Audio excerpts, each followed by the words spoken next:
Na pravidelné výstavě v Norimberku na IVIE jsme navštívili stánek českých firem a jednou z vystavujících českých firem je zbrojovka PPK Holice. A já tady stojím u stánku s panem Petrem Peřinou, zástupcem firmy PPK Holice. Řekněte mi, co jste letos přivezli na výstavu do Norimberka nového? Tak mnoho nových věcí, ale zejména bych rád upozornil naše potenciální zákazníky na naší jednorannou kulovnici Raptor. Zajímavostí na Norimberku je hlavně její kompenzátor, jak my říkáme, kompenzátor plamene. Jinak je to samozřejmě klasický tlumič, který se vyváží do severských zemí, kde jejich legislativa umožňuje s tlumičem střílet, včetně zvěře.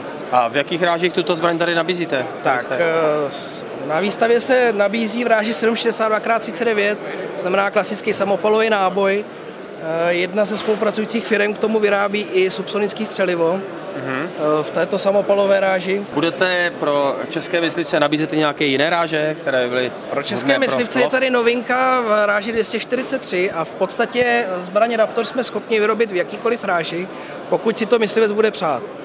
Setkali jsme se i s požadavkem na 7,64, nicméně neviděl jsem pána, jak z toho bude lovit, protože se trošku bojím, že při váze a velikosti zbraně a při této síle ráže to bude velmi nepříjemná ranka.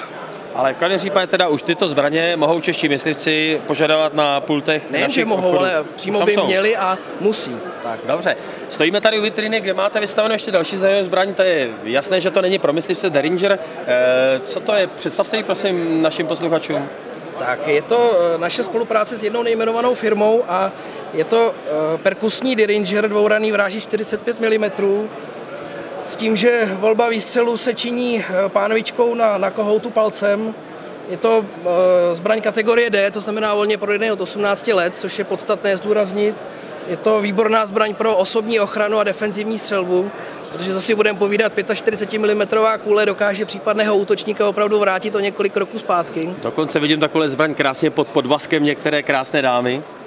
Tak to bude zajímavý podvazek. Ta zbraň má pár deka a rozhodně to na té dámě... Musí být pořádná dáma. Tak, musí to být česká žena. Ale vidím, že tady máte na obrazovce, promítáte záběry z výroby a hned vedle ve vitrině vidím docela zajímavou, zdobenou nebo luxusní zbraň. To je výrobek také PPK Holice? Ano, tohle je pokračování výroby puškařské práce pana kupce. Jsou to kvalitní, absolutně nesériové zbraně pro několik našich VIP zákazníků, kteří v podstatě výrobou těchto zbraní pomáhají udržovat naši firmu při životě a nejen naši firmu, ale vůbec jakoby kvalitu puškařské práce v Čechách. Tahle zbraň je úžasná tím, že je použitý polotovar hlavňoviny ze zbrojovky Brno, jsou tam originál hlavně Polystyrol Electro. Je to kovaný demiblok s tím, že celá konstrukce zbraně je v podstatě navazující na brněnskou zbraň ZP, byť je v podstatě přepracovaná. Všimněte si hlavně toho širokého holubářského předpažbí, kde i po mnoha ranách v bažantnici si nepálíte prsty. Jasně, když se tak říjí hlavně.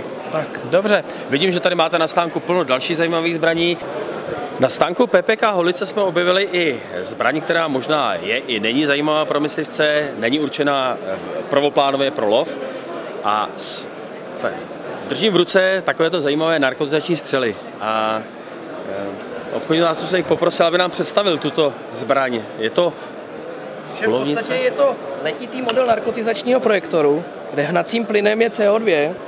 V podstatě po vložení narkotizační střely, natažení bicího mechanismu a naplnění tlačeným plynem dojde k výstřelu, kde se s tlačeným plynem vyžene projektil, ten v podstatě zasáhne tu zvěř a dojde k jejímu uspání nebo k její imobilizaci. Vlastně tady stažením té gumičky uniká ta imobilizační látka oběma otvory v jehle. A na jakou vzdálenost tak se dá zasáhnout zvěř? Tvrdíme, že oficiální efektivní vzdálenost je 30 metrů. Nicméně na 30 metrů ta zbraň je schopná prostřelit u skotu deku a skot imobilizovat. Je potřeba dbát opatrnosti při imobilizaci zvěře, typicky srnčí zvěře a menších kusů, že ta zbraň je svým výkonem spíše předimenzována. Znamená, je opravdu třeba zasáhnout tu zvěř do částí těla takových, aby nedošlo nejenže k poškození té zvěře, ale jejich životních orgánů. Ale do svaloviny v podstatě. To znamená do svaloviny. Opravdu kýty či plece. Žádná rána na krk, žádná rána někde do partí běhu nebo do třísel. Jasně. A tuto zbraň teda, já nevím, nájemci obor, veterináři... Tato zbraň je volně dostupná, je to zbraň kategorie D, to znamená, může si ji koupit kdokoliv.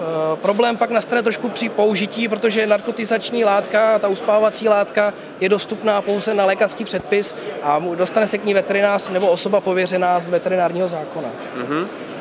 Máme tady na stánku Aleši z jiné zajímavé zbraně. Pojďme se podívat ještě na další výrobky, které nabízíte. Dobře. Tak zatímco před chvílí jsme měli v ruce zbraň, která nebyla úplně prvoplánově určena myslivcům, tak tady vidím, to je jasně typická lovecká zbraň. Ano, to je naše malorážka. S touto malorážkou se budeme snažit našim zákazníkům dodat levnou zbraň, kdy při nízkých pořizovacích nákladech budou moct trénovat kulovou střelbu. To znamená 7ranný zásobník, klasický přímotažný závěr, zbraně bez mířidel, bez mušky a bez hledí, s šínou pro optiku. Cena zbraně by měla být do 6 000 Kč, včetně DPH maloobchodní, čímž bychom měli opravdu každému umožnit trénink kulové střelby malorážkovou zbraní. Tréninková zbraň pro myslivce, kteří chtějí zodpovědně lovit, ideální. I použít asi na tlumení zvěře myslivosti nežádoucí. Drobné nežádoucí, nesmí říkat škodné, ano. Dobře, takže i myslivci, kteří by chtěli trénovat, zodpovědně lovit a mít ty správné střelecké návyky, tak malorážka dostane si do ruky bude už na trhu? Spolehlivá zbraň, ano, tato zbraň bude na trhu od konce května bezpečně dostupná kdekoliv. To znamená, i v Lise bude šance si zbraň hned koupit, případně objednat. Takže děkuji a přeji myslivcům, aby měli hodně loveckých úspěchů a řádně trénovali.